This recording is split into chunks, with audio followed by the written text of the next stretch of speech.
Tapo! Tapo! Ay, ano yan? Kayo po ba si Mang Kepueng? Ay, hindi ka nagkamali na pinuntahan. Magpapagamot po kasi ako. Nako. Masyado na po ako Ay, ngayong nadidehydrate eh. oo, sa tingin ko nga sa'yo, mukhang masama ang kalagayan mo, bata ah. Masakit ho kasi tiyan ko, ulo, Ah, pa. nako, mukhang malalayang sa tingin ko pa lang, ano? Sa tingin ko pa lang, mukhang malalayang karamdaman mong nararamdaman na yan. Yan ba may ilang araw na o linggo? 2 linggo na po to, Mang Kepueng. Nako, tama-tama. Doon sa aking mga bagong tuklas na panggagamot ngayon, mamimili ka nga lamang may halaga. Oh. Pero garantisado naman, garantisado naman. Saan mo ba gustong gamutin ka? Sa bolang kristal ko o sa baso? Eh magkano po ba sa baso?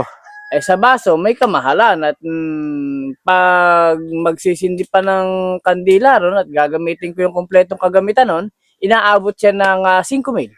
5,000, pwede na. Napakamahal naman ho doon. Eh sa bola kristal ho ba? Sa bolang kristal naman, dahil hindi naman masyadong marami yung ginagawa dito sa bolang kristal na ginagamit ko, ito ay 500. Dahil orasyon lang yung binabanggit dun eh. Sige, 500. sige ho Mang Kepueng at doon na lang sa bolang kristal. Sige. Ibig sabihin ho ba yan ay bolang kristal? Ito na. So, ayan. Sisimulan natin ang ating debusyon ng ating gamutan, ano? At steady ka lang dyan. At ano nga ulit pangalan mo? Eh ako si Boy Kopal eh. Okay, sige boy ko pala. At itong ating gamutang ito ay hindi naman ganong katagalan. So, sisimulan natin ha. Okay. Paturaturayok, paturaturapsit, pakurekuray, kupsit.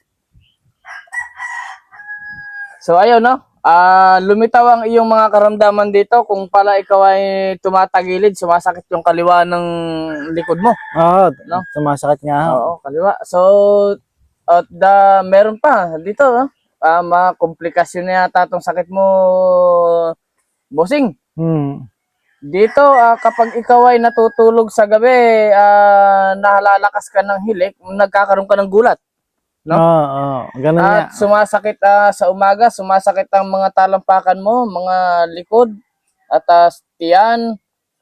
At kung minsan, nangangawit ang batok mo. Sumasakit ang sentido mo ayon dito sa aking bolang kristal, no? Pag mainit masyado, medyo madalas kang antukin. Okay, ganito. Bibigyan kita ng mga gamot. Ito ay kailangan mong bilhin, ano? At meron namang mabibili niyan sa butika. Bumili ka ng utot ng tikbalang. Ano? May butika. Ituturo ko sa iyo yung butika. Kung saan butika makakabili nun. Okay, sa gabi bago ka matulog, pagkatapos mong kumain ng hapunan, iinom ka ng pawis ng lamok. At bibigyan kita ng mga reseta mamaya. Isusulat ko. Pero tandaan mo mabuti, ano? Kasi hindi ako marunong masyado magsulat. Bali, tandaan mo na lang. Kasi yung pagsusulat sa akin, medyo problema eh. Pero batay naman dito sa ating nagiging gamutan, ano? Tandaan mo, utot ng kabayo, pawis ng lamok, saka suka ng bubuyog. No? Yan ay mga lunas sa iyong karamdaman. At ang pinakahuli, bigyan mo ako 500. 500? Para lubusan ka ng gumaling. Yan yung sikreto ng aking panggagamot. Hindi ka mahihirap yung mga panggamot Hindi. Kasi simple lang yan. Doon sa maituturo ko sa iyong bilihan, mamaya, doon mo siya matatagpuan lahat. Paano? Bayar na 500? Yan. So, pagtanggap ko pa lang nito, magaling na yan. Ganun ba talaga ka-epektibo yung bolang kristal na yan? Ma-epektibo. Ang bolang kristal ko na to, kailanman hindi nagsisinungaling. Lahat ng ginamot ko rito, hindi na bumalik. Saan ba nadali ang bolang kristal na yan? Ito ay pamana pa sa akin ng aking ninuno. Bali, 3 salin lahi na, no? 3 lolo ko na yung mga nangamatay. At doon pa ito nanggaling. So, bali pang-4 na sa akin na nagmay-ari nito. Yan yung aking bolang kristal. At yan ay tandaan mong mabuti.